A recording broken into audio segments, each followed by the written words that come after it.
સુરતમાં પત્નીના જન્મદિવસે હોટલમાં જમવા જતી વખતે કારમાં લાગી આગ, પરિવારના 4 સભ્યોનો સદનસીબે બચાવ. સુરતના જીલાણી બ્રિજ પર એક દોડતી કારમાં આગ લાગી ગઈ હતી, જેથી કારમાં સવાર પરિવારના 4 સભ્યો ચાવી પણ કાઢ્યા વગર હેન્ડબ્રેક લગાવીને બહાર નીકળી જતા તમામનો બચાવ થયો હતો. જો કે કારની બહાર નીકળ્યા બાદ ઓઇલ ટેન્કર અને ટાયર ફાટતા આસપાસમાં અફરાતફરી મચી ગઈ હતી.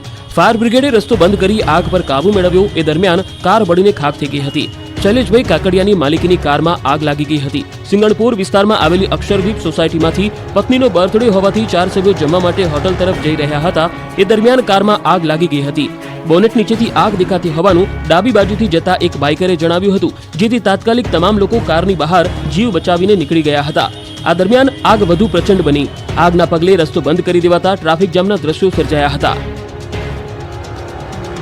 જીમમાં જતા યુવાનો વધુ કસરત ન કરતા અમદાવાદથી સામે આવી ચેતવણીરૂપ ઘટના. જીમ કરવાના શોખીનો જરૂરથી ચેતી જજો. શિયાળાની કડકડતી ઠંડીમાં જીમમાં જઈને પરસેવો પાડતા યુવાનો બહુ મહેનત ન કરતા, બહુ પરસેવો પણ ન પાડતા, કેમ કે અમદાવાદથી જે દ્રશ્યો સામે આવ્યા છે તે જોયા બાદ જીમમાં જનારાના હોશ ઉડી જશે. જીમ કરતા કરતા જ યુવાન બેભાન થઈ ધડામ દઈને પડી ગયો. દ્રશ્યોમાં જોઈ શકાય છે કે અમદાવાદના પોશ વિસ્તારમાં આવેલા જીમમાં એક યુવાન કસરત કરી રહ્યો છે. જોશમાં યુવાન વર્કઆઉટ કરી રહ્યો છે ત્યારે જ યુવાનને અચાનક ચક્કર આવે છે અને ધડામ દઈને ઢળી પડે છે. યુવાન બેહોશ થઈ ગયો. જીમના સ્ટાફે તાત્કાલિક યુવકની મદદ કરી હતી. જો કે હાલ યુવકની તબિયત સ્થિર છે. દ્વારકાના ડાયરામાં રૂપિયાનો થયો વરસાદ, થયો નોટોનો ઢગલા. સૌરાષ્ટ્રમાં ડાયરો હોય ને રૂપિયાનો વરસાદ ન થાય તેવું તો કેવી રીતે બને? એમાં પણ આઈ સોનલના શતાબ્દી મહોત્સવનો ડાયરો હોય ત્યારે ભક્તો કેમ પાછી પાની કરે? દ્રશ્યો દ્વારકાના છે, જ્યાં એનડીએસ ગ્રાઉન્ડ ખાતે ભવ્ય લોક ડાયરો યોજાયો, જેમાં લોક સાહિત્યકાર ભીખુદાન ગઢવી તથા કીર્તિદાન ગઢવી સહિતના કલાકારો પર નોટોનો વરસાદ થયો. કલાકારોએ ડાયરામાં એવી રમઝટ બોલાવી કે શ્રોતાઓ ઝૂમી ઉઠ્યા અને રૂપિયાનો વરસાદ કરવા લાગ્યા. લોક ડાયરાના વિડીયો હાલ સોશિયલ મીડિયા પર ખૂબ વાયરલ થઈ રહ્યો છે.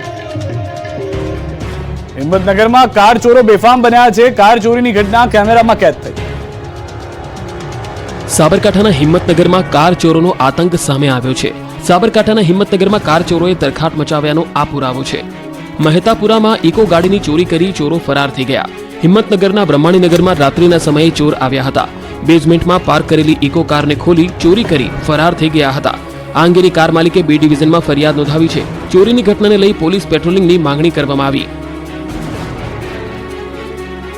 અમદાવાદના મંદિરમાં પાપીઓ ત્રાટક્યા. મહિલાના પર્સમાં કર્યો હાથફેરો. મંદિરમાં દર્શન કરવા જતા શ્રદ્ધાળુઓએ સચેત રહેવાની જરૂર છે.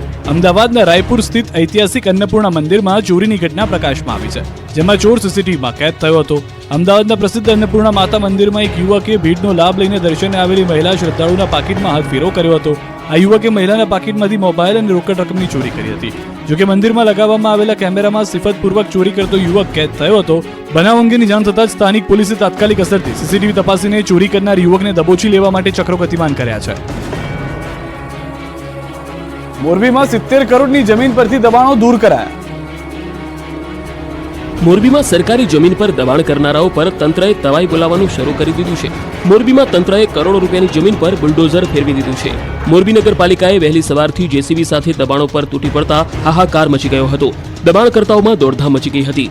મોરબી શહેરના 50 રોડ પર મેગા ડિમોલિશનની કામગીરી હાથ ધરી છે. કડક પોલીસ બંદોબસ્ત વચ્ચે 200થી વધુ મકાનો તોડી પાડવાની કામગીરી કરાઈ હતી. 1 ડીવાયએસપી, 3 પીઆઈ, 8 પીએસઆઈ સહિત હથિયારધારી 100થી વધુ પોલીસ જવાનોનો ચુસ્ત બંદોબસ્ત ગોઠવવામાં આવ્યો હતો. સાવરકુંડલાની શાળામાં ફી મામલે NSUIએ કર્યો વિરોધ. સાવરકુંડલાના નૂતન કેળવણી મંડળ સંચાલિત વીડી કાણકિયા કોલેજમાં વિદ્યાર્થીઓએ હલ્લાબોલ કર્યો. વિદ્યાર્થીઓ પાસેથી લેવાતી ફીની સામે વિદ્યાર્થીઓને સુવિધા ન મળતા વિદ્યાર્થીઓને NSUIના કાર્યકરોએ હલ્લાબોલ કરી શૈક્ષણિક કાર્ય બંધ કરાવ્યું હતું. કોલેજમાં વિદ્યાર્થીઓ પાસેથી સ્પોર્ટ લાઇબ્રેરી, જીમખાના, કોમ્પ્યુટર સહિત જુદી જુદી એક્ટિવિટી માટેની ફી વસૂલવામાં આવે છે, પરંતુ વિદ્યાર્થીઓને કોઈ પણ પ્રકારની સુવિધાઓ કોલેજમાં મળતી નથી. તેના કારણે વિદ્યાર્થીઓને NSUIએ કોલેજ પહોંચી વિદ્યાર્થીઓ સાથે વિરોધ પ્રદર્શન કર્યું. વિદ્યાર્થીઓને લાખો રૂપિયા ટ્રસ્ટીઓ વાપરતા હોવાનો ગંભીર આરોપ લગાવ્યો. આગામી 10 દિવસમાં સુવિધા ઉપલબ્ધ કરાવવામાં નહીં આવે તો કોલેજની તાળાબંધી કરવાની ચીમકી આપી છે. આ બાબતે કોલેજના ટ્રસ્ટીઓએ લૂલો બચાવ કર્યો. હાલ તો કાણકિયા આર્ટ્સ કોમર્સ કોલેજના 1200 વિદ્યાર્થીઓનું શૈક્ષણિક ભવિષ્ય ધૂંધળું છે. છેલ્લા 5 વર્ષથી તગડી ફી વસૂલી લેવામાં આવે છે અને સુવિધાના નામે મીંડું છે. ત્યારે ચોરના ભાઈ ઘંટીચોર ટ્રસ્ટીઓ પણ આ બાબતે કોઈ ગંભીરતાથી વિચારતા નથી. ભરૂચથી ચેતર વસાવા લોકસભાની ચૂંટણીમાં ઝંપલાવવાની જાહેરાતથી કોંગ્રેસમાં મચ્યો હડકંપ. ભરૂચમાં હવે આમ આદમી પાર્ટી અને કોંગ્રેસ આમને સામને આવી ગઈ છે.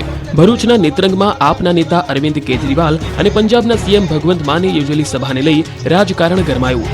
ભરૂચ લોકસભાની સીટ પરથી ચૈતર વસાવાને આપ પાર્ટી ચૂંટણી લડાવશે એવી જાહેરાત બાદ જિલ્લા કોંગ્રેસમાં હડકંપ મચી ગયો. જાહેરાત થતાં જ ચૈતર વસાવાનો વિરોધ કરાયો. કોંગ્રેસના પ્રદેશ મહામંત્રી સંદીપ માંગરોલાએ આપ પર પ્રહાર કરતા કહ્યું કે કેજરીવાલ ચૈતર વસાવાના ખભે પગ મૂકી પાર્ટીનો વ્યાપ કરી રહ્યા છે. તેઓ ઇન્ડિયા ગઠબંધનના નિયમોનું પાલન નથી કરી રહ્યા. ચૈતર વસાવાના નામની જાહેરાત વ્યાજબી ન હોવાનું સંદીપ માંગરોલાએ જણાવ્યું. બીજી તરફ ભાજપ સાંસદ મનસુખ વસાવાએ કહ્યું કે ભરૂચની સીટ ભાજપ પાસે છે અને રહેશે. એક તરફ નેશનલ સ્તરે ઇન્ડિયા ગઠબંધનની બેઠકોની વહેંચણીને લઈ બેઠકો થઈ રહી છે, ત્યારે ગુજરાતમાં આપ અને કોંગ્રેસ વચ્ચે વોર શરૂ થઈ ગયું છે. ભારે પવને જૂનાગઢમાં રોપવેની ગતિ પર મારી બ્રેક. ગિરનાર પર્વત પર રોપવે સેવા બંધ કરાઈ. વહેલી સવારે જૂનાગઢ રોપવે સેવાને બંધ કરવામાં આવી હતી. પર્વત પર પવનની ગતિ વધતા રોપવે બંધ રાખવાનો નિર્ણય ઉષા બ્રેકો દ્વારા લેવામાં આવ્યો. વાતાવરણમાં અચાનક પલટો અને પવનની ગતિ પણ તીવ્ર બની છે, જેથી સાવધાનીના ભાગરૂપે જૂનાગઢ રોપવે સેવા મુસાફરો માટે બંધ કરવામાં આવી. ગિરનારમાં હાલ પવનની ગતિ તેજ છે, જેથી સુરક્ષાના કારણોસર રોપવે સેવા બંધ રાખવાનો નિર્ણય કરવામાં આવ્યો. ગિરનાર પર 70 કિલોમીટરની ઝડપે ફૂંકાઈ રહેલા પવનના કારણે રોપવેની ગતિ પર બ્રેક વાગી હતી. પવનની ગતિ ધીમી પડતા રોપવે સેવા ફરી શરૂ કરાશે. હાલ સ્કૂલના વિદ્યાર્થીઓ પણ પ્રવાસ માણવા માટે જૂનાગઢ જિલ્લામાં આવી રહ્યા છે, જેથી પ્રવાસીઓની સંખ્યા પણ ખૂબ વધારે જોવા મળી રહી છે. આ વચ્ચે આજે વહેલી સવારથી રોપવે બંધ કરાતા પ્રવાસીઓમાં પણ નારાજગી જોવા મળી. માવઠાની આગાહીના કારણે સાબરકાંઠાના ખેડૂતોનો થયો મરો. ઘઉં, જીરું, વરિયાળી સહિત અન્ય પાકોમાં રોગચાળો વકર્યો. રાજ્યમાં 20 દિવસમાં 3 માવઠા ત્રાટકવાની આગાહીને લઈને ખેડૂતોના જીવ અદ્ધર થઈ ગયા છે. સાબરકાંઠા જિલ્લામાં આ વર્ષે ખેડૂતોએ ઘઉં, બટાકા, શાકભાજી સહિતના પાકોનું પુષ્કળ પ્રમાણમાં વાવેતર કર્યું છે, પરંતુ હવામાન વિભાગે 2 દિવસ માવઠાની આગાહી કરી છે, જેને લઈને ખેડૂતોમાં ચિંતાનો માહોલ જોવા મળ્યો છે. ખેડૂતોને માવઠાના કારણે પાકને નુકસાન થવાની ભીતિ સેવાઈ રહી છે. ચાલુ વર્ષે ઘઉંનું 84,527 હેક્ટરમાં અને 24,000 હેક્ટર વિસ્તારમાં બટાકાનું વાવેતર કર્યું છે. મોંઘા બિયારણ સાથે ખેતરમાં વાવેતર કર્યું, પરંતુ જો માવઠું આવશે તો પાકને નુકસાન થશે તેવો ડર ખેડૂતોને સતત સતાવી રહ્યો છે. ઉત્પાદનમાં પણ ઘટાડો થવાની શક્યતાઓ જોવા મળતા ખેડૂતો ચિંતિત બન્યા છે. ઉપરથી બટાકાના વાવેતરના 50 દિવસ થયા છતાં પણ પાકની જોઈએ તેવી વૃદ્ધિ થઈ નથી. વાદળછાયા વાતાવરણને લઈ રોગચાળો પણ વધ્યો છે. આ ઉપરાંત ઘઉં, જીરું, વરિયાળી સહિત અન્ય પાકોમાં રોગચાળો વકર્યો છે. દ્વારકામાં ઘરફોડ કરતી ચોરીને લઈને પકડાઈ છે ગેંગ. 14 જેટલા ચોરીના ગુનાઓ ઉકેલાયા. દેવભૂમિ દ્વારકા સહિત દેશભરના 14 થી વધુ જિલ્લા અને 3 થી વધુ રાજ્યમાં ચોરી કરનાર કિંગ ગેંગ પોલીસે પકડી પાડી છે. દેવભૂમિ દ્વારકામાં અનેક ઘરમાં ચોરી કરી પોલીસની ઊંઘ હરામ કરનાર તસ્કર ટોળકીને પોલીસે જેલ હવાલે કરી છે. દ્વારકા પોલીસે આંતરરાજ્ય કિંગ ગેંગને ઝડપી અનેક ચોરીના ભેદ ઉકેલી નાખ્યા. કિંગ ગેંગના 4 લોકોને એલસીબીએ મધ્યપ્રદેશના ધારથી પકડી 14 જેટલી ચોરીના ગુનાઓનો ભેદ ઉકેલી નાખ્યો. સોનાના દાગીના અને વાહનો સહિત કુલ 3,23,000 થી વધુનો મુદ્દામાલ જપ્ત કરાયો. કિંગ ગેંગ સાથે સંકળાયેલ અન્ય 10 આરોપીને પકડવા માટે પોલીસે તપાસ તેજ કરી. તપાસમાં સામે આવ્યું કે કિંગ ગેંગ દ્વારકા જિલ્લામાં 2, જામનગર જિલ્લામાં 5, અમરેલીમાં 2, સુરેન્દ્રનગરમાં 2, રાજકોટમાં 1 અને મોરબીમાં 1, મહારાષ્ટ્રમાં પુણે જિલ્લામાં 1 સહિત કુલ 14 જેટલી ચોરીઓને અંજામ આપી ચૂકી છે. બંધ ફ્લેટને ટાર્ગેટ કરી ચોરી કરતી ગેંગના 3 આરોપી દિલ્હી, હરિયાણાથી ઝડપાયા. અલગ અલગ રાજ્યમાં ચોરી કરતી ગજ્જર ગેંગના 3 આરોપીઓને સુરત ક્રાઇમ બ્રાન્ચની ટીમે ઝડપી પાડ્યા છે. સુરત ક્રાઇમ બ્રાન્ચની ટીમે દિલ્હી તથા હરિયાણાના રોહતકથી આરોપીઓને ઝડપી પાડ્યા. આરોપીઓએ સુરતમાં 22 ડિસેમ્બર 2023માં ધોળા દિવસે સુરતના અડાજણ આનંદ મહેલ રોડ વિસ્તારમાં ચોરી કરી હતી. કાપડના વેપારી તરીકે ફરી રેકી કરી આરોપીઓએ બંધ ફ્લેટમાંથી 2,65,000 રોકડ રૂપિયાની ચોરી કરી. ઝડપાયેલી આ ગજ્જર ગેંગે ન માત્ર ગુજરાત પરંતુ દિલ્હી, રાજસ્થાન, મધ્યપ્રદેશ, મહારાષ્ટ્ર તથા બેંગ્લોરમાં પણ ચોરી કરી હોવાનું જાણવા મળ્યું છે. ઝડપાયેલા 3 આરોપીઓ સામે અનેક ગુનાઓ પણ નોંધાયેલા છે. તપાસમાં સામે આવ્યું છે કે આ ગેંગ દ્વારા ગત 22મી ડિસેમ્બરના રોજ દિલ્હીથી ટ્રેન મારફતે સુરત આવ્યા હતા. સુરતની હોટલોમાં રોકાઈ શહેરના અડાજણ, પાલ, ઉમરા, વીઆઈપી વિસ્તારમાં રેકી કરી હતી. તે દરમિયાન અડાજણના વિસ્તારના એક બંધ ફ્લાઇટને ટાર્ગેટ કર્યો હતો. કાપડના વેપારી તરીકે ફેરી કરીને રેકી કરવાની ચોરી કરતા. જે ફ્લાઇટમાં વોચમેન ન હોય ત્યાં તેઓ કાપડના ફેરિયા તરીકે કાપડ વેચવા માટે જવાનું નાટક કરે છે. એકતાનગરમાં દેશ વિદેશના 51 પતંગબાજોએ આકાશને રંગબેરંગી પતંગથી ભરી દીધું. આકાશમાં ગુંજ્યું જય શ્રી રામનું નામ. એકતાનગરમાં આંતરરાષ્ટ્રીય પતંગ મહોત્સવ 2024ની શરૂઆત. આ મહોત્સવમાં દેશ વિદેશના પતંગબાજોએ લીધો ભાગ. આ વર્ષે 18 દેશોના 34 અને ગુજરાત સહિત ભારતના 14 મળી કુલ 51 પતંગબાજોએ એકતાનગરના આકાશને રંગબેરંગી પતંગોથી ભરી દીધું. બીજી તરફ જય શ્રી રામ લખેલા પતંગોએ પણ લોકોમાં આકર્ષણ જમાવ્યું. આકાશમાં ઊંચે ઊંચે શ્રીરામના નામ લખેલા પતંગો ઉડતા જોવા મળ્યા. વિવિધ પ્રકારના પતંગો ઉડતા આકાશમાં જોવા મળ્યા. અદ્ભુત અને અવિસ્મરણીય દ્રશ્યો.